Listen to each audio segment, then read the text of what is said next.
this quadruple entente. Hey, I tried learning French for like 2 months. All right, I'm basically fluent. Don't make fun of me. I was speaking French. Okay. Baguette. Coffee. Espresso.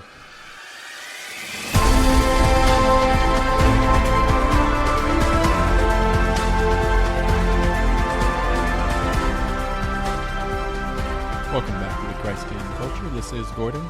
And this is Clint. How's it going, Clint? It's going pretty good, actually. It's been a really good week, man. I feel like, I don't know, the last couple weeks have been kind of crazy. So I think I told you, but my car broke down, right? That's right. So I had to get a new car, and with everything going on, I kind of fell behind in work a little bit because I was in Georgia before that. And yeah, so I was kind of just trying to get caught up on things, and the last couple of days have just been really good, getting caught up on everything and having a chance to just relax. So Nice. solid stuff. Yeah. Plus, we just came off the Encounter conference too. Yeah. So that was pretty solid. Which, if you're a patron, you now have access to some bonus content that we put up on Patreon for you guys. Some interviews and stuff like that. Up? Yeah, it's up. Nice. So go check it out if you're a patron. If not, become a patron, and you'll get cool bonus content like that. Yeah. So check it out. What about you? How you doing? Good. Just like you, those last few weeks have been busy wrapping up kind of summer ministry and then preparations for Encounter. And coming off that, I kind of had the last 2 days off. Nice. And having days off coming after being like really busy. By the end of the day, it kind of just feels like a blur because I didn't do anything all day. Yeah. But it's been good. I've been not trying not to do anything, and so that's Cool. what I'm doing. Just change to relax and stuff. Yeah, as well as like figuring out what I need to get ready to start doing again going into this week and next week. Yeah, we're kind of like on delayed teachers' schedules at this point, where we still operate within the school year, kind of, but we start a little bit later because we're doing stuff over the summer too. But I'm super pumped that this Friday we're going to be playing D&D again. So I haven't gotten to play with you and your group since, I think, April, early May. Yeah. Somewhere around there. It's been a really long time. Yeah, I think it was May. Yeah. So we're finally getting to play again this Friday. So by the time this comes out, you guys will, well, you'll have no idea, but we'll know how it went. Good stuff. So what media are you taking in right now? Not a whole bunch. I have been watching Downton Abbey with Lizzie still.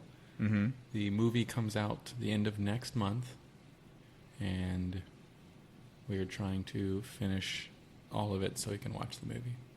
Is Downton Abbey still putting out seasons? No. They had like a final season, I don't know how long ago, and then they decided, I guess, to do like a reunion type movie With the same cast? with the same cast. That Okay. I think it would play off of where the last season ended. So I don't know because we haven't watched the trailer nor finished the season. We've decided we can't watch the trailer because we don't want to know who's in it or is not in it. If someone's not in it, that probably means they died. And we're still 2 seasons to the end, I think. Okay. So, yeah. So I've been doing that. I've been playing mostly in the past, over the weekend of Encounter, but also the past 2 days off, playing a lot of still Pokemon Let's Go Evee. Okay. Beating the story. I saw you posted on our Twitter. Yep. You need some help there. Yep. I just need the trade so I can evolve my Pokemon because they don't have like global trading like they do in the others, like Sun and Moon, so I can't just like trade with random people. Oh. You have to trade with friends. Okay. That makes sense though, because it's also like it's easier to get stuff, I feel like. Well, I can do global trading. I just have to buy online for Switch. Oh, gotcha. And that's like a whole nother thing. So I'm not trying to spend money. I'm just trying to evolve. I don't know if you saw, but today I posted again on Twitter that I needed 3 friends for the new quest line for Pokemon Go. I already have that quest done. People Nice. just started adding me like crazy. So thank you to all of you who added me. I appreciate it. I Yeah. just got a free fee pass because of that. Wow. Yeah. That's what you get? Yeah. Cool. Now you know. I feel like there was something else, but I don't know. Podcasts. I'm listening, trying to catch up on podcasts because I've gotten behind with Same. the crazy weeks. But most of those podcasts are all the same. Yeah, I think it's kind of a boring week for our media because it's basically the same for me too. Because with traveling, well, I guess I listened to some stuff while we were traveling out to Georgia the other week. A lot of musicals and stuff like that, just because the long soundtracks make it really easy for like a long car ride. So I listened to like a ton of Hamilton because the soundtrack is just ridiculously long. It does remind me, Lizzie and I were listening to, there's a new Bon Iver album that just came out like last week, and I've been listening to that, and that's been really good. What's it called? Lowercase I, comma, lowercase I. Seriously? Yeah. Okay. That's so weird. Okay. What else? Oh, so I've still been playing a lot of Pokemon Go, just because I can do that basically anywhere. And then I've been reading the book Deadly Heat by Richard Castle. So if you've seen the TV show Castle, where they have like the writer that goes in and helps the New York Police Department do like the investigations, this is supposed to be like the book that was written by him about like his experiences. Oh, okay. So even though the real author obviously is someone else, it's written as if it were Castle. Right. So that's kind of cool. And then, I don't know, I've just been listening to a lot of random stuff, dude. Listen to like a lot of Disney, Ed Sheeran kick, stuff like that. I was listening to like C-pop yesterday, like Chinese pop. So that was a little bit of a throwback. I used to listen to that stuff in college and just kind of stopped. So I just remembered me and Lizzie also watched It. like the original or No, like the remake. Because they're about to come out with It Chapter 2 next week, Oh, next week I already? think. I thought Or it was- 2 weeks from now. It's early September. I'm way behind. And I never saw it. I've only heard good things about it, so we watched it. And it's really, really good. Yeah, I was a big fan. I I like the originals a lot too. Mhm. So, random hot take. Okay. Have you heard this whole thing with Spider-Man? No, Lizzie was trying to explain it on the way here, and we never got into it. Okay. Something about like Sony is getting him back. Yeah, so I'll lay down what I think I know, and I could be completely wrong, so someone can correct me. But basically how I understand it is Sony owned Spider-Man this whole time, right? That's why they were holding off for so long with the bringing him into the Marvel Universe, because they didn't have the copyright to do it. They reached an agreement to bring him into essentially like a merger where Sony allowed Marvel to use the Spider-Man storyline. So now that they've already made, 2 Spider-Man movies with Tom Holland, and then he was in a couple of the Avenger movies too. 3 of them. He's in 3 of them? Yeah. Civil War and both the Endgame. I thought you and, meant 3 Avengers movies. Okay. well, sort of. That's kind of an Avengers movie. Okay. Anyways, so he was in several movies, right? Now Sony and Marvel failed to kind of renegotiate that agreement, and Sony just pulled out. And so Marvel essentially does not have access to that storyline anymore because Sony owns it. So basically they just painted Spider-Man to be like the central figure for phases 4 through 6 probably. Yeah. And now Sony's cutting him out, and people are furious. Yeah. So with very little information, what's your take?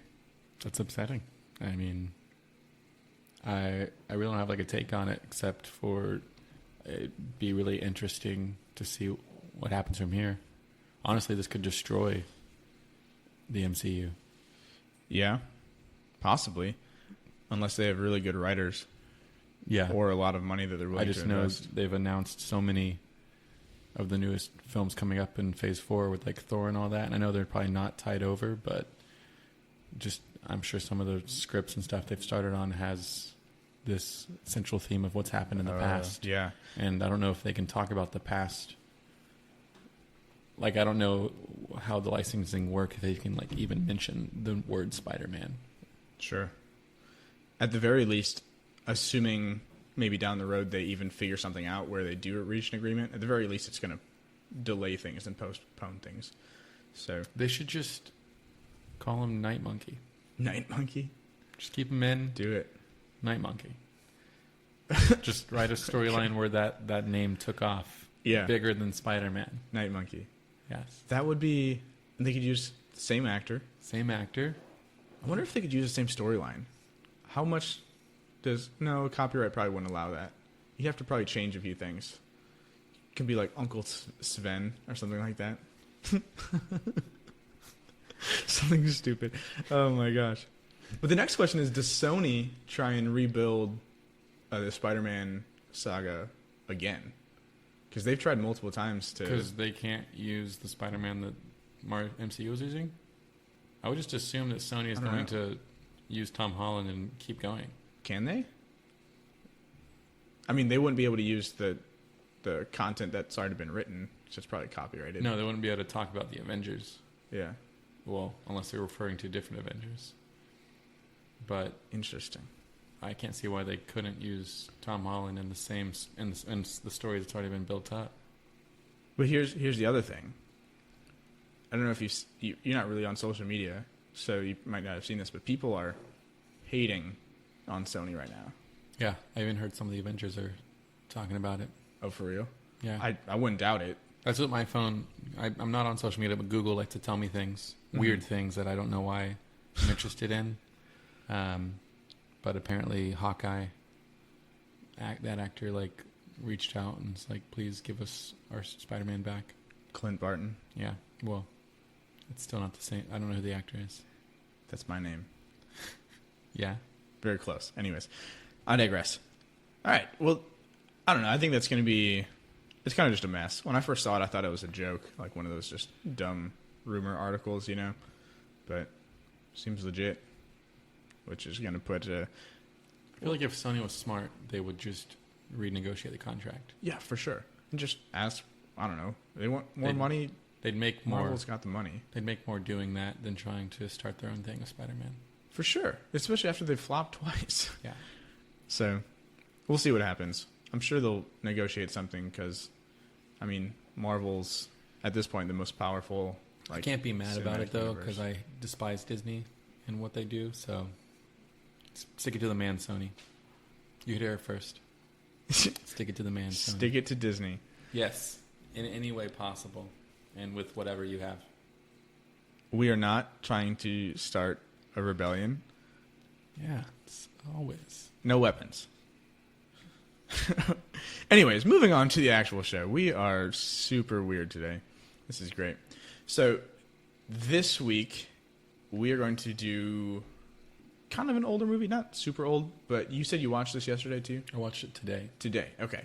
So, we both, in addition to everything we just said, have also watched the movie Good Will Hunting. Mm-hmm. So, this was requested by a good friend from Twitter, Bianca, who has requested several things throughout our almost 2 years on the show. So, thank you, Bianca. Shout out to you. You're awesome. Hope you and your family are doing well. How did you first see Good Will Hunting? Like, what got you to watch said movie? I don't know. The first time that I remember, like, watching and actually processing what was happening was actually, I think, in my psychology class in high school. So I think that was the first time I actually followed it. Yeah. But then watching it earlier this week, like all things that I take in now, I feel like I understand it a lot better now that I'm doing like the TCIC thing every time that I like watch something or listen to something. And also, I mean, I'm older, so I guess I just understand more stuff. But yeah, I feel like this is the first time that I feel like I caught everything. Yeah. That they talked about. So. What about you? I had a literature class. I think it was some kind of language arts class. And we had to do a project where we had to read the biography of somebody and like write up the story and make some kind of presentation. And I chose Matt Damon. And really? I read the autobiography of Matt Damon. And I remember making like, you know, those like poster things where you put the hinges where the elbow are and like you have it's a person. It was like a thing with a big head of Matt Damon. This was back before Matt Damon was like, how old were you? Like a meme or anything. I was in. Please tell me college. No, no. It was early. It was either early high school or like 8th grade or 7th grade, something like that. And it talked heavily about. It would refer to heavily Good Will Hunting because that's what like skyrocketed his career. Yeah. And at the time, I had no idea what that was. So a few years later, when Netflix became a thing, it was on Netflix, and I watched it when I was in my phase of watching weird, good movies, and I fell in love with it. Which never really ended. No, it never ended. But yeah, I loved it. Yeah. So I haven't really seen it since, though. So it was the first time I rewatched it since like high school. Really? Yeah. Holy cow. Okay.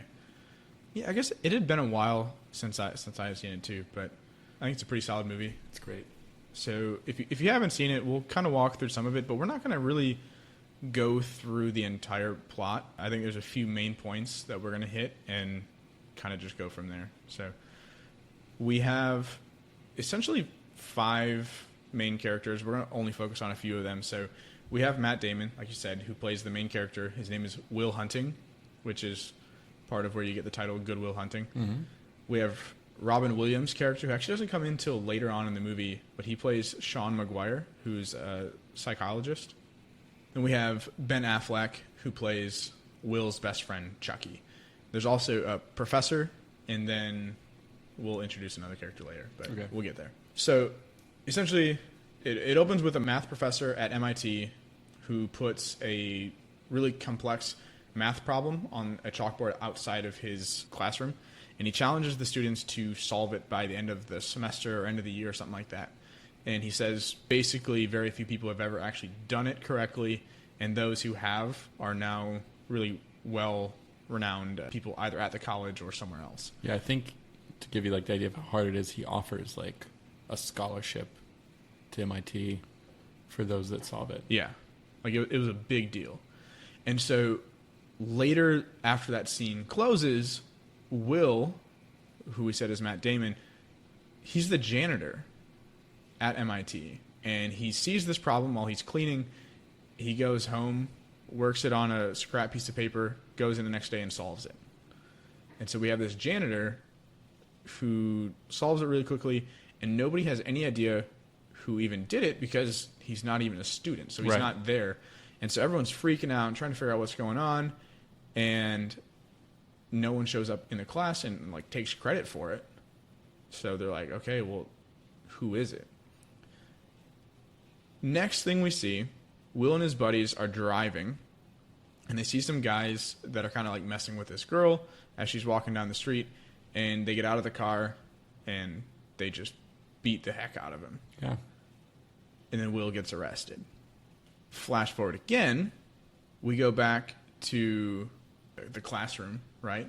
And they realize that the person who solved the problem wasn't actually in the classroom, so he puts up an even more complicated problem. And he says that it took himself and the other MIT math professors 2 years to prove this problem. So essentially the smartest people at MIT, 2 years. When Will gets out of jail and goes back to work, he gets caught by that teacher mid-solving that problem and then runs away. Says some choice words in the process, which later comes back to bite him a little bit. But the professor sees that he was the one that figured it out, because Will, in that process of however long he was sitting there cleaning the hallway, solved that problem that took him 2 years to do. Right. So at this point, we have it established he's a genius. But at the same time, he's getting in trouble. He's getting arrested. We see later on that he gets arrested like all the time. And he's just not really applying himself in the way that people think that he should be. So he and his friend Chucky go to a Harvard bar, and Chucky tries to impress this girl by acting really smart. But one of the Harvard guys calls him out, makes him look dumb, and then Will comes in and shows that the Harvard guy isn't actually that smart. He's just like regurgitating information that he had read to make himself seem smart. And then like 45 minutes later, that girl comes up to Will, tells him he's an idiot for not coming up to her while he had the chance, says her name is Skylar, gives him her number. Smooth move, Will. Great job. And so now we have this relationship starting. The professor goes to the grounds crew, figures out who Will is, because that's who he worked for, and he tracks Will to his court hearing for that fight that he got in, where he sees Will is actually defending himself, which we find out that he actually does on a regular basis. He doesn't ever get a lawyer. He just defends himself because he's a genius. And he's memorized. Usually gets out of everything. Yeah, he memorizes like all these loopholes and really old trials and cases where they apply to whatever he's doing, and he just talks his way out of whatever punishment he gets. Yeah, which on top of everything, if you know law and law school, people that go into that stuff, it's years of schooling. Right. So once again, he's just really freaking smart. And stuff that he just has memorized because he's got like a photographic memory, essentially. But this time, the judge looks at his rap sheet and says, "You've messed up too many times to get out of this again," and he throws him in prison. But then the professor shows up, and he sits down with Will, and he says that he has convinced the judge to let him out as long as Will meets these two conditions. And he says the first one is that he meets with the professor every week, and they work on math together. The second one is that Will sees a therapist. Will just laughs and basically says, like, "I'd rather stay in jail." Right. But eventually the professor talks him into it, and so Will starts seeing therapists. And this is where it gets kind of comical. How Will treats therapy is how I treat therapy. I hope not. No, it's true. Really? Yeah. I don't know how to address this. It's fine. It's just true. That's so unhelpful. I know. Okay. Yeah. Yeah. I thought that those scenes were also amusing because I was just like, I would be the exact same way. Yeah. That actually does not surprise me at all. I feel like it's like a test for you. So essentially what he does is Will is messing with these therapists. He's just playing games with them. He one of them's a hypnotist and he pretends to be hypnotized and then just like goes all weird on him and stuff like that. And he basically just makes the therapist feel so uncomfortable that they don't want to work with him anymore. And so he goes through 5 different therapists. And then the professor says there's one more person he wants to try. And we cut over to Robin Williams' character, Sean McGuire. And he's actually teaching at a community college. And the opening line that we have for him is this: "Trust is very important in a relationship. It's also very important in a clinical situation. Why is trust so important when working with a client?" And he asks them, and he gets some stupid answer from one of the kids. And then he goes on, "If a client can't be open and honest with you, then there's really no point in them being in therapy." Now, this seems pretty obvious, but I was thinking about this kind of in regards to ministry and evangelization, and I was wondering what your thoughts are on that. I feel like my thoughts would be skipping ahead a whole bunch, but I mean, essentially, my 2 big takeaways are here. To, I guess, like fast forward a little bit, he invites Robin Williams' character to try to be the shrink for Will. Yeah. And I think the rest of the movie is basically Will and Robin Williams' character, Will and Sean, and then Will and Skylar. And we just see these 2 relationships throughout the rest of the movie. And what I saw was that we are Will, and Skylar and Sean are different versions of God to us. Mm-hmm. And we have this relational, loving God through Skylar. And then we have the, what are they called? The great physician, the healer of the divine God. physician. Yeah. The divine physician, that type of relationship with Sean, as well as this relational, because Sean treats that kind of ministry as like not like the other. I compare him to the very first shrink he saw, who was this old man who like Will gave an answer and he was like, "Come on, Will, give me more than that. Like that's not an answer." Whereas when they first meet, Will gave an answer, even though it was like crap. Yeah. And Sean would like entertain that conversation. Be like, okay, yeah, I've dealt with that too. You just mentioned this movie. Does that mean you like movies? And I've just noticed in in ministry, when it comes to kids, you see the one kid who's alone, or if you're brand new and you see all these kids playing together, you go sit down and you say something and they look at you really weird. Like, who are you and why are you talking to me? But when you come back next week and you mention their name and what they talked to you, what you talked about last week, then they're like, okay, who's this person who remembers who I am and was paying attention to me? And the more and more you do that, the more and more they're like you'll walk in and they'll notice you and they'll like wave at you. Mm-hmm. And it's just, I think that's what he's trying to say in that sentence of like, it's not doing the thing, but it's starting with building this relationship so that they can trust, which I think I just realized what your actual question was, but yeah. No, I think that's totally fine, because I think you're still getting at the point.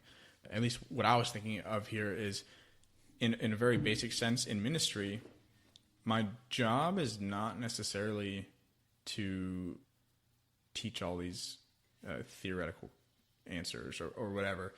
I don't know. I feel like we complicate ministry a lot.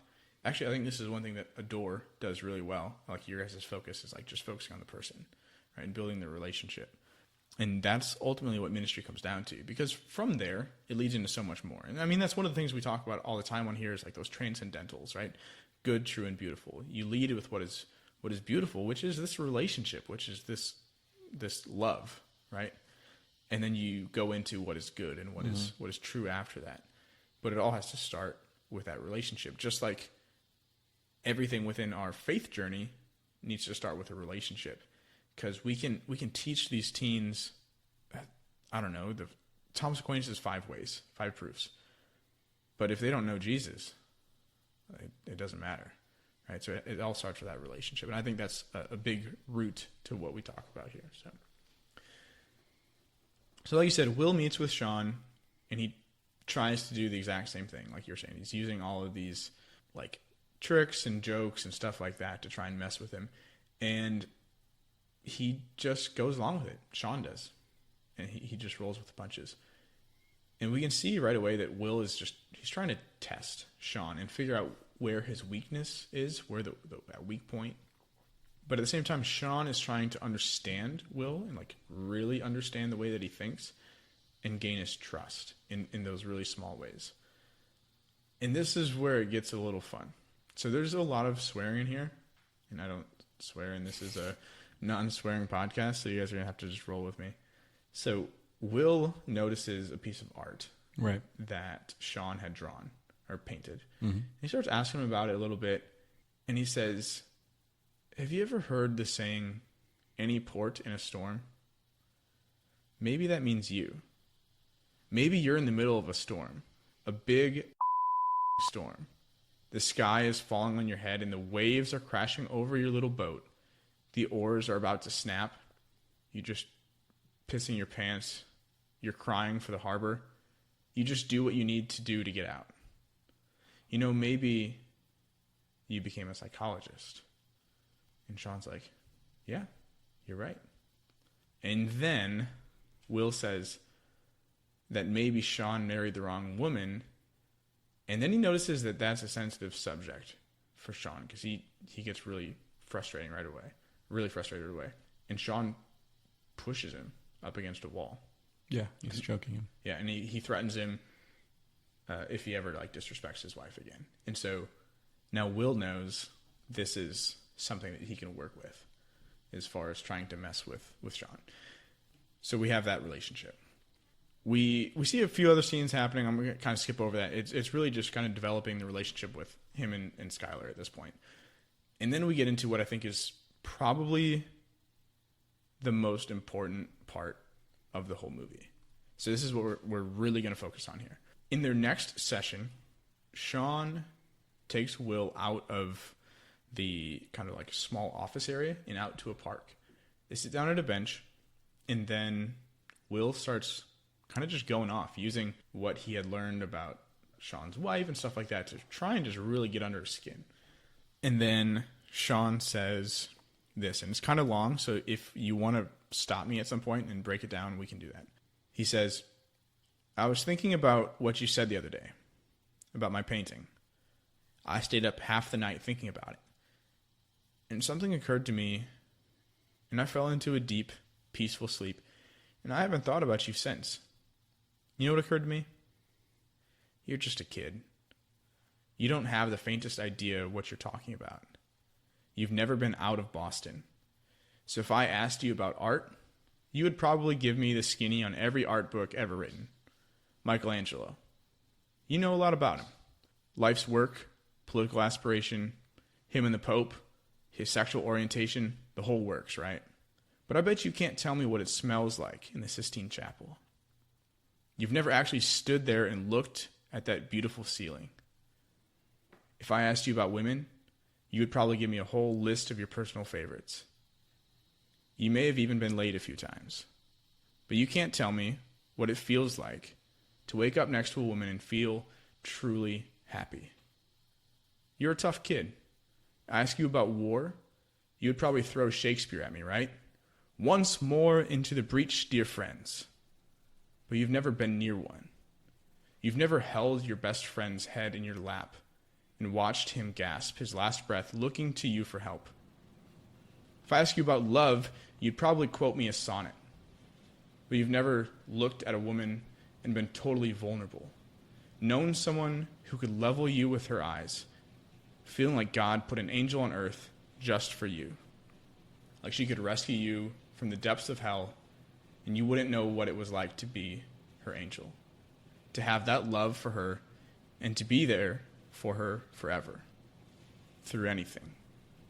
Through cancer. And you wouldn't know about sleeping up in a hospital room for 2 months, holding her hand because the doctor could see in your eyes that the terms visiting hours don't apply to you. You don't know about real loss, because that only occurs when you love something more than you love yourself. And I doubt you've ever dared to love anybody that much. I look at you, and I don't see an intelligent, confident man. I see a cocky, scared kid, but you're a genius, Will. Nobody denies that.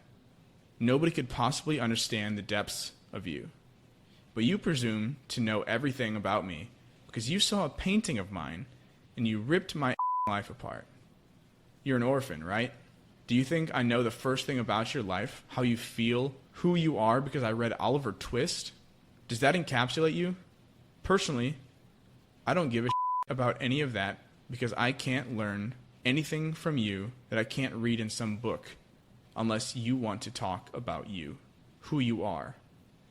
And I'm fascinated. I'm in. But you don't want to do that, do you? You're terrified of what you might say. It's your move, Chief. So that was super long, and stumbled over my words a little bit. But that's it. I think that is the turning point in this movie, and I think that's the main kind of focus for us here. So what are your thoughts? Well, I think there's 3 parts to this. I had 3 parts too. Perfect. I think there's the first part where he's talking about how he's calling him out on like how if I asked you about this or that, it's the same scene from the bar earlier where he called the Harvard student out for regurgitating information to look smart. Mm-hmm. And we realize in this moment, Will can do the same thing about any subject because he knows a lot. Yeah. And he's saying, but you don't know truly. Mm-hmm. And it was kind of said over the weekend of Encounter, there's like the same idea. We can know a lot about Scripture. We can know a lot about God. We can regurgitate all these Bible passages, and we can talk about these Scripture together, but there's a difference in like knowing that and talking about it than living it. Yeah, there's a difference in knowing who Christ is and then experiencing Christ. Yeah. I use the line all the time. I think I stole it from someone, but I can tell you who. There's a difference between knowing about Jesus and knowing Jesus. And I think that's kind of like what you're getting at there too. Right. So I think that's the first part. So before we switch to the second one, so I think the main focus, like he's going through all these different things. He's talking about art. He's talking about love. He's talking about war and like all these different things. I think this goes back to the transcendentals again. So truth beauty, goodness. And he's saying, yeah, you know about these things, but you've never really experienced truth. You've never really experienced beauty. You've never really experienced like authentic goodness and love. And then we see as this conversation goes on, Will's not really saying anything this whole time. He's nodding his head, and you can kind of see in his eyes like he's acknowledging and understanding. There's some kind of realization in here like, oh crap, Sean's right kind of thing, but he's not going to vocalize it. And what I noticed as I was watching this is as Sean revealed to Will what he experienced, because everything that he's talking about here is something that Sean actually experienced. Right. He's talking about his own life. That was the second part. Oh, sorry. But no, go ahead. So he's talking about his own life, and as he does that, Will's captivated. For the first time, he's tasting that beauty. He's tasting that truth, and he's tasting that goodness, not himself necessarily, but in a way that's more real than reading about it in a book. He's experiencing it through his friend, through that story that we talk about on here all the time. And so it's almost like he has a taste of what those things are, and now you can see in his face he desires that, even though he won't admit it. So hopefully that kind of leads into your second point. Yeah, I mean, the second point is, yes, even in the war part, but also it gets thickest when he talks about his wife. And if you hadn't realized before, you start to realize, okay, Sean's talking about his own life and revealing things to him. And this is where I'm talking about how Sean is kind of like the God figurehead in the movie. For sure. And Will is like us. And it begins with, this is a conversation where Will's actually hearing God, probably for the first time, as it kind of seems. And God's saying, look, words are powerful, and you're using my words, and you're using words about me, but you don't know what you're saying. And then, like you said, and then experiencing what those words truly mean, and you doing that through explaining who he is. And when we experience God, we become captivated, and that's happening. And then he ends in this. Well, do you have more for that second part? Not necessarily. Go ahead and go into your third part, and I'll see where my stuff fits in. The third part is at the very end. And this is kind of the end conversation with him and God of like, you think I know the first thing about how hard your life has been, how you feel, because he calls him an orphan. And he's like, but I don't know who you are because I read Oliver Twist, who was also an orphan. Mm-hmm. Whereas like Will's been going in, finding something in this, in any kind of psych office, or even like seeing a guy goes to Harvard and what class he's in, and he can tell him a million things about that person because he sees something. It's like, I know you. And God's like, you think that I know you because I know this other orphan. It's like Sherlock Holmes. Right. But I don't, because I know you're more than that. And your story is different and individual and unique and beautiful, but I can't get to know you unless you choose to talk to me. Right. Yeah. And I want you to. He says, when you do, I'm in. I am fascinated, and I want to hear that story.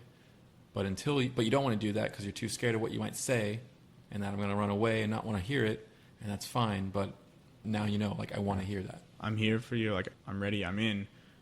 But it's your move. Yeah. And he kind of puts it in his court. I think that's really, really good kind of like breakdown of that. The only couple things that I want to add to it is there's the part about vulnerability in here. And so it's the part where Sean says, you don't know real loss because that only occurs when you love something more than you love yourself. Mm-hmm. And we see in here that he's never really opened up to anyone. And throughout the rest of the movie, this is a major theme that we see. But he never opens up to people because he was hurt when he was younger. And because of that, he just doesn't trust anyone. And so he doesn't want anyone to get close to him. The closest friends he has is Chucky, and that's it. So like the relationship with Skylar, we see later on, it gets really good, and they fall in love. But that scares him. And so he pushes her away. And he sees what's happening with Sean, and he sees that it's good. And they start opening up later on, and they're telling jokes, and they're getting to know each other, and they're being vulnerable, and he sees that, and he pushes away. And so we see that how important this vulnerability is to this whole thing. But we also see, like you said, Will is us. And we see the way that we act when we're being vulnerable. Sometimes we'll give a little bit and we'll be a little bit vulnerable, but we'll never give everything because we're scared, right? We have that shame on us. What I think is really important about the closing part of this is there will come times in our faith journey where God goes on a big thing with us. And he's like, look, you think this, and that's not true because it's really this. And until you're ready to come talk to me about that, or until you're ready to like live this, it's your move. And we see in this movie, that's the only time Sean says that to Will. And that's the thing. Sometimes we're like, okay, I hear you, but I'm scared, God. And like, we're waiting for God to say something else or to come in and radically push us. And he's like, nope, I told you what needs to change, or I told you what we need to talk about. I told you it was your move. And we see later that there's a scene where Sean's like, get out. Like, time's up. And he's like, I don't want to go. Like, time's not up. He's like, no, get out. And they come and sit back down for the next session a week later, and they sit for an hour in silence. And Will tells the professor, who's like, why'd you do that? He's like, he needs to speak first. If I speak first, I lose. Yeah, and not in like a competition way, but in a way that Will needs to speak. Right. He needs to make that move. Yeah. And so I think the same thing would happen to us, where God says it's your move, and then we go into prayer and it's just like silent. Yeah. Until we choose to finally enter in and become vulnerable to this challenge, to this change that God has presented to us. Yeah, it's the idea that God's always reaching out to us. He's always offering that hand, but we have that free will. Will. Oh, wow. Wow. Crazy. Free will hunting. Yeah, free will hunting. Oh my gosh, there's our podcast title. Anyways, so we have that free will to actually choose whether or not we want to reach out and grab his hand, right, and let him pull us up. Yeah. It's like Peter walking on water. He falls down, right? And Jesus reached out and offers his hand, but if Peter doesn't grab it, he drowns. Well, even the falling part, like he was walking, he noticed this was good, this was great, and then it got scary. Yeah. And so he kind of retreated, and in that moment began to sink. Exactly. But then... Yeah. So the only other thing, and this is kind of a small point, but at the very beginning, Sean says, you're just a kid. You don't have the faintest idea of what you're talking about. You've never been out of Boston. That's when he starts going through all these different things. And this kind of actually made me think of 1 Corinthians, where it says, when I was a child, I used to speak like a child, think like a child, reason like a child. When I became a man, I had to put away the childish things. For now, we see in a mirror dimly, but then face to face. Now I know in part, but then I will know fully, just as I also have been fully known. But now faith, hope, love abide in these three, but the greatest of these is love. I was just kind of thinking about that, and to be honest, when I thought of this connection, I was really just thinking of the first verse, which is that when I was a child, I used to speak like a child, think like a child, reason like a child, but then I had to put away those things. Right. And we see, and this kind of goes back to when we were talking about Split, where the thing that happened to him as a child is still kind of like forcing him to not move past his childhood mistrust. And so we're seeing kind of a similar thing happen here, where he just doesn't want to grow up. He doesn't want to experience the world. He doesn't want to leave Boston. He wants to stay in that small little community. He doesn't even want to go see the rest of Boston. He just wants to stay in his neighborhood. Yeah, well, this goes even into any of the 3 or 5 or all the podcasts we talk about our story. Like 2 podcasts ago, where we talk about Pokemon. And the start of Pokemon, you have to leave your home. Right. Only to see your mom after you get 8 gym badges. Like, yeah. Or when she calls you in the second generation. Yeah. But this is saying you got to stop speaking like a child. You got to stop thinking like a child. You got to stop reasoning like a child. And you need to grow up. You need to have these relationships. You need to start thinking like an adult. And part of thinking like an adult is realizing that there's more to the world than what's immediately in front of you. There's more to experience. And you can't shut out the rest of the stuff just because you don't want it to be there. At the same time, there is a scene where the professor who's wanting Sean to kind of fix and heal Will in order for Will to be able to like be this math genius and change the world. Yep. They're talking and he's like, have you talked about Will's future yet? And Sean says, no, we're still talking about the past. Mm-hmm. So at the same time, maybe in order to put away those childish things, you have to address them and like look at it and like, you know, give that to God. It's not a matter of like putting it in your top sock drawer, closing it and walking away. Yeah, right. And then looking at the future. Like, because Sean knew like, no, we can't talk about the future yet until Will addresses this past fully. Right. And so it's not that simple too. For sure. Yeah. And thank you. Cause I think I oversimplified it there because we have scripture where it says we should be childlike. Right. Right. So we don't want to completely disregard like our childhood or being a child because there's a lot of good things in that. But notice Jesus says be childlike, not be childish. And right. I think there's a difference there. And so being childlike in the way that we trust, the way that we love, stuff like that. But what it's saying here is like the way that you speak, the way that you think, the way that you reason, you need to start actually thinking through these things. Mm-hmm. And so I think that's kind of where it's going there. And then it goes on to talk about seeing, right now you only know part. Right now you only see in a dim mirror, but soon you will see face to face. You will know fully. And so it's talking about when you address these things, when you move forward as you are called to do, right?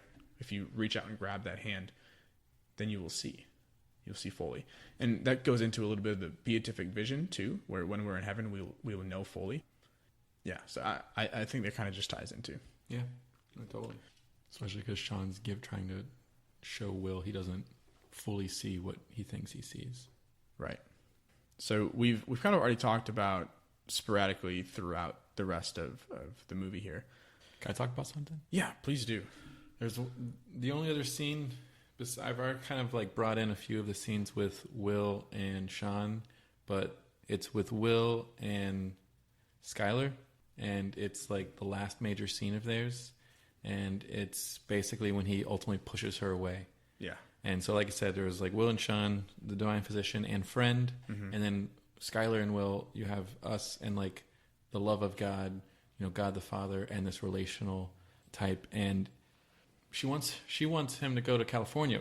She wants him to leave Boston to come because I love you, you love me, and I want to take that risk. And that scares him because he, one, doesn't want to leave, two, just doesn't know if it's going to work out, and what if it doesn't, and like just like everything else in his life, she like leaves him, all this stuff. And so they're fighting, and he reveals his past that he's been lying about forever, but in like a negative way, making her ashamed to like, you didn't know this, you don't want to know this. And she keeps saying she does. Like, I do want to know this because I love you.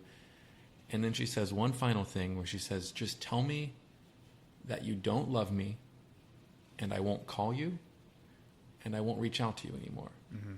And I think, like I said, she's the God figure here, where God's like, just, if you don't want me in your life, tell me. And you won't realize that I am. I don't think he ever says I'll fully pull away, but he says like you won't be aware of my presence. Yeah. And we have that choice.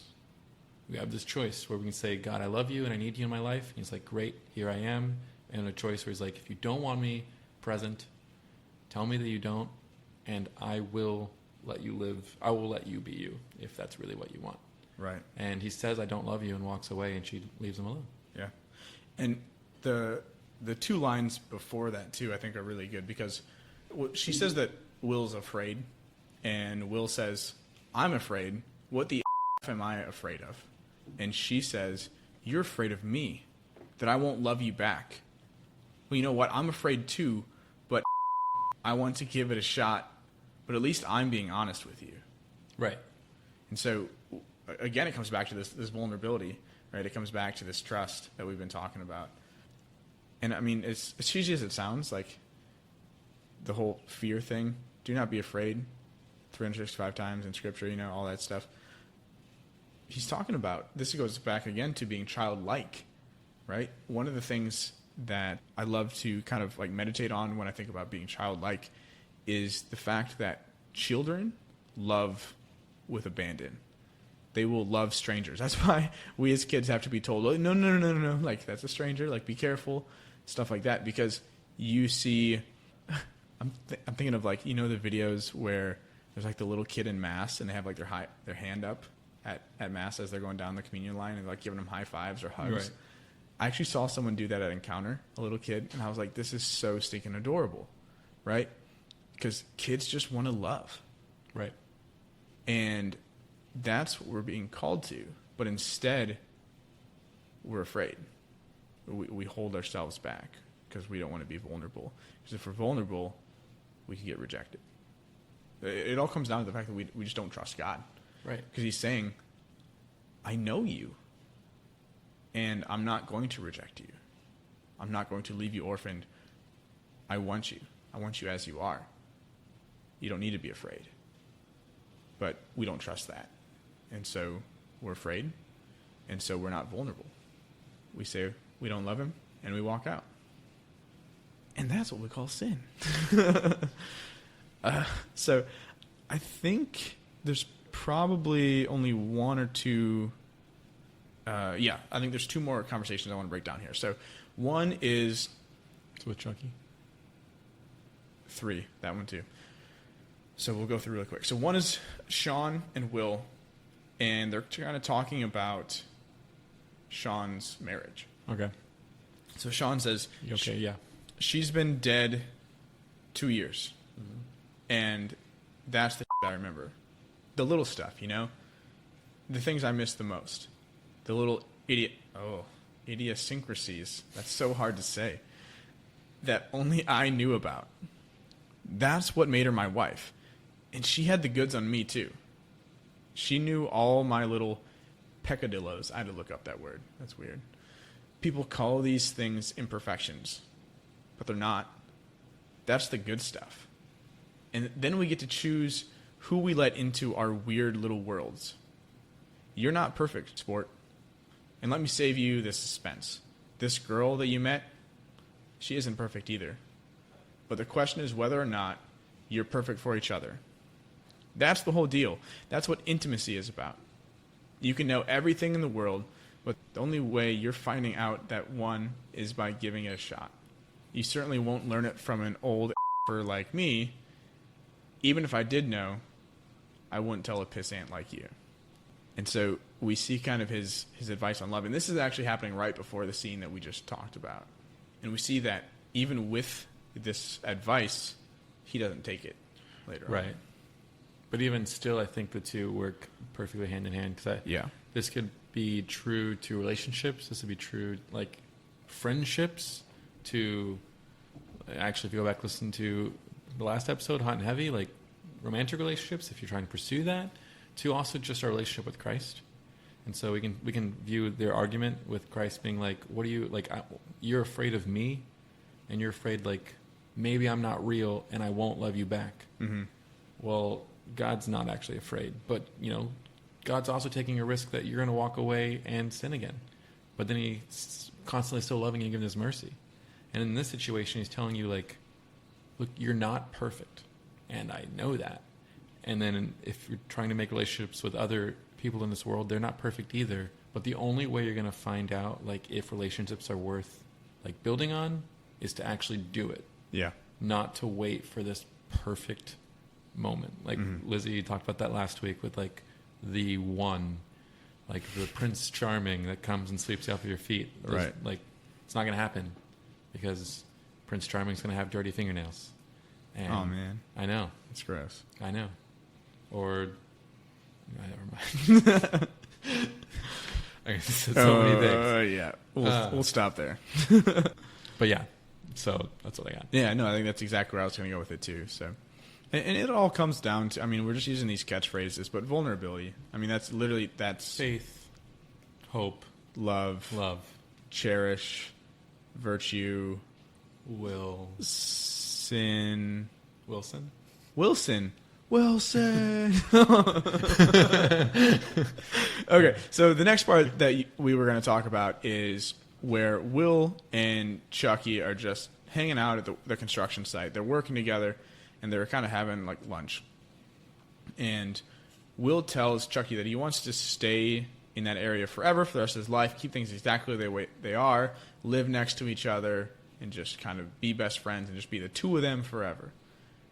And Chucky tells him that if he's still there in 20 years, he's going to kill him himself. And he's like, I'm not kidding. Like, everyone here at this construction site would give anything to have the brain that you have and to have the skill that you have, and you're just throwing it away. If you waste that, I would be like offended. Yeah, they said if you stay here, that would be an insult to us. Yeah. Because we're going to be here in 10 years, but you could do anything. And one of my favorite line is, he's like, you know what makes me the most, you know my favorite part of the day? Yeah. It's like I come and pick you up, and we go out to the bar afterwards, and I just, for the 10 seconds when I knock on your door, I'm just hoping you're not going to answer. Mm-hmm. That there was no goodbye, nothing. You've just left Boston. Yeah. And I think that's huge because we see, this goes back to our gifts and talents. We see, and that, like, our lives aren't our own, that we affect everyone around us. Yeah. And so people get to see our gifts and talents and all these things to where, like, if we're squandering them, that's not only, like, just sad for God to see, but it can also, like, be insulting or upsetting for everyone else. Like I said, just our lives on our own, and these gifts aren't just for us, but it's to be shared, because then God becomes more real through us. Yeah. And other people can become joyful. Spoiler alert, in the end he goes and knocks on the door and he doesn't answer, and it's this hard moment as a viewer because you want to like cry when he's like looking through the window. Yeah. But he smiles. Yeah. And then he tells his I'm friends, chills right and now, then the man. guy gets out joyful and jumps into the passenger seat like, let's go. And they're just so happy. Yeah. And they're joyful. Yeah, and I think that's part of what it means to like truly love, is to rejoice in those moments where good things like that do happen. Yeah.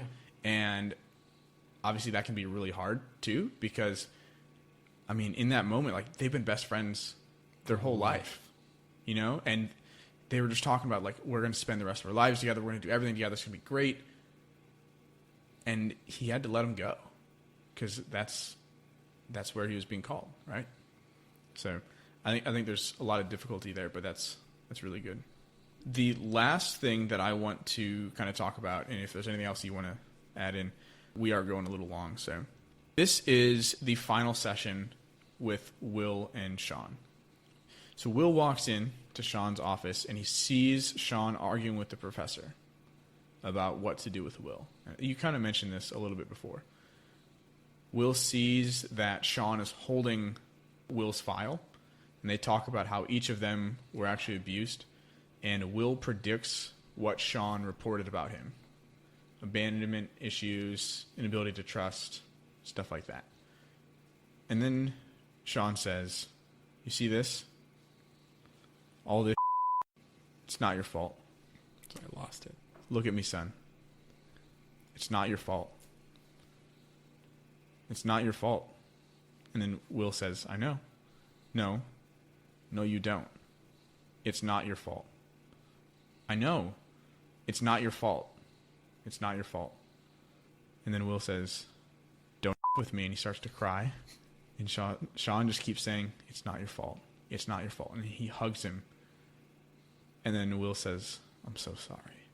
And he breaks down. And they just sit there and embrace each other. And I love that you made this comparison of Sean being the father, the divine physician, the healer, the loving dad. Because in this moment, we see that coming to fruition. Mm-hmm. It's not your fault. It's not your fault. And he just keeps saying that. And this is what God's saying to us. Like, it's okay. Like, come to me. Come to me. And he reaches out and embraces us. And I just think that's a pretty awesome way to wrap it up. Yeah, I mean, in the end, this movie, everyone in Will's life, maybe except for the mathematician, but kind of in a small way, but maybe except for him, everyone in Will's life was ultimately like a true form of God to him. In some way. In some way. And like we ironically found out, like Will had the free will to embrace that or push against it, and he kept pushing against it because he identified with his past. And it wasn't until he realized like what had happened to him wasn't his fault or who he was ultimately. Yeah. And he had this choice, you know, maybe he didn't even realize he had free will. He had this choice to choose other, to embrace this gift and to become this whole new person. But yeah, just that's, every time I was watching, I was like, yep, that's God. That's God. That's God. And that's us. No, I think that's exactly it. And since we're going over, let's go ahead and talk about this because I think it ties in the meaning of the title. Okay. Right? So we have, his name is Will Hunting, so we already have kind of like that. But the way that it's phrased is Good Will Hunting, it can mean a lot of different things. So I kind of wrote down a couple how I thought it could play out. So Will Hunting, as in the person, is good. Right? So it's saying like he is ultimately good. Even despite all of his failures, he's good. So that's the first one. The second one, that someone, in this case Will, is hunting for goodwill. Right? And so if we think about what is goodwill, it's friendship. It's this cooperative relationship, this helpfulness, right? So Will is hunting for this relationship, this will. The next one is that someone, again, Will, is doing a good job of hunting for the will to continue or the will to, or just hunting for the will. Like what does it mean to will something, you know? Because we literally see that throughout this whole thing, he's hunting, he's seeking, he's longing. It's the whole like knock and the door will be opened, right?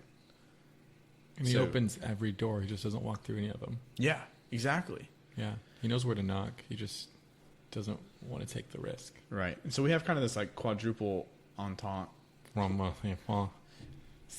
Quadruple entente. Hey, I tried learning French for like 2 months. All right. I'm basically fluent. Don't make fun of me. I'm not. I was speaking French. Okay. Baguette, coffee, espresso. Okay, yeah. So French fries. Do you have anything else to add to that? No, not really. I looked up the meaning of the name Will, only to find that it means will. Oh wow. And determination. Oh, that makes sense. Which is like the same thing. Yeah. I was like, oh yeah, will is a word, and then you started saying it. And I was like, he said it. Right. Yeah. Nope, that's it. Okay, cool. So let's go ahead and dive into some challenges then. I think a good place to start would be the 3 ways that you broke up that big challenge. Do you want to lay those out for us again? Do you remember? Yeah, that, I guess taking these 3 parts into prayer. So go into prayer with, I guess, your state of life or just go into prayer, whatever. And you can say, God, what is it that I know that I actually don't know? Because in the first part, it's God telling us, this is what you think you know, but really, this is the truth to what you're not experiencing. Specifically, like, about God, or just in general? Okay. So, like... So what do I think I know? It could be like, God's like, you think this is what love is. This is really what love is. So, okay. If you already know what you might think you know, I think we wouldn't know what that is. Just going in and be like, God, what is it that I know that I don't really know? And then allowing God to share himself with you, to express more of what that truly is. That's that middle part where he's like talking about himself or you're experiencing him so that you can realize, oh, that's what that is. And that, that's with when he's talking about his wife in the hospital or what real vulnerability is and what loss actually is. And that could be reading scripture, lectio, doing stuff like that, or just sitting in front of the Blessed Sacrament and just like being poured into. And then closing with realizing that God sees you more than what you think he sees you as. And Lizzie kind of had that challenge last week. Okay. Yeah, and so I think this can be just one continuous challenge, essentially. Yeah, I think in that second one, just not only letting God like reveal himself to you, but reveal yourself to God too. Like pour out the weird things that are going on in your life. Pour out the struggles, pour out the hurts, and like just be super honest and super vulnerable with him. And then, like you said at the end, allow him to wash over you. Do you have any shout-outs? Any encounter shout-outs? Not really. I just have a few from, honestly, I had no idea how last week's episode would go. Mm-hmm. And listeners we've shouted out before, I just got a lot of feedback on that episode. Yeah, just ran a ton of feedback. Ethan, who has gone back home to Ohio, sadly, not only listens to our podcast a lot, like loves it, but he liked that episode, said it challenged him a lot. Davis, Danny, Nick, they all said they liked it. Ryan Lambert, who I feel like our episodes are just hit or miss for him, and either like wants to rag on it or love it. Hey, but we appreciate the feedback either way. He loved it, and he wanted to use it for his like Kinsei class. Oh, no way. I don't think he would because they're leaving out, but he's like, I'm just going to use this like that's direction. So funny. He was just texting me about, hey, can you send me resources for the Kinsei class? And so yeah, he really loved that. So there's like everyone, and there was more people too, but yeah, just everyone that listened to that pod and liked it, like makes me feel good. Makes me really want to start mine and Lizzie's actual Hot and Heavy podcast. Yeah. I don't know. What about you? I just want to give a couple shout outs to some friends that I talked to at Encounter, Texas, which was a lot of fun. Yeah, so there's a lot of people that I got to talk to, so I'm not going to give shout outs to everyone, but just a couple. So Krista, got to hang out with her. She's a friend from the Pines. Juanita, and then my friends Phil and Nia Husk. So they're pretty cool. I knew them from Galveston. And then Taylor Schroll, who we actually got to do some stuff with for some bonus content, and then hopefully we'll have him on the show sometime in the future. Taylor's an awesome guy. If you guys don't know his podcast, you should check it out. It's called Forte Catholic. It's a lot of good stuff. And then my good friend Eric, who is actually going to be helping us do some advertising up in the DFW area. Nice. So, yeah, a lot of good stuff there. So that's what I got. Cool. With that, guys, you can find us on the Twitterverse at On the Adventure 2. You can find us on Facebook at The Christ and Culture, at our website, which is thechristandculture.com, and you can find us, if you love what we do and want to support us, at Patreon. You can give us a couple dollars a month, and in return, we'll give you bonus content like those special interviews and other content like that. We have this hangout session this weekend where if you were a patron, you can hang out with us, talk to us, ask questions, and just, talk about what it means to be on this journey together. So check that out. You can find it at patreon.com/thechristandculture. And if you want to just shoot us a message or give us some feedback, we'd appreciate that too. And if you haven't yet and you enjoy this show, please leave a review on whatever platform you listen to us. It seems really simple and kind of dumb, but your one review helps us to reach a lot more people, and it's much appreciated. So please do so if you love what we do. And if you don't, because give us a negative review. Just do it. Okay, yeah, sure. Be honest. With that, guys, thanks for joining us on the adventure, and we'll see you next week.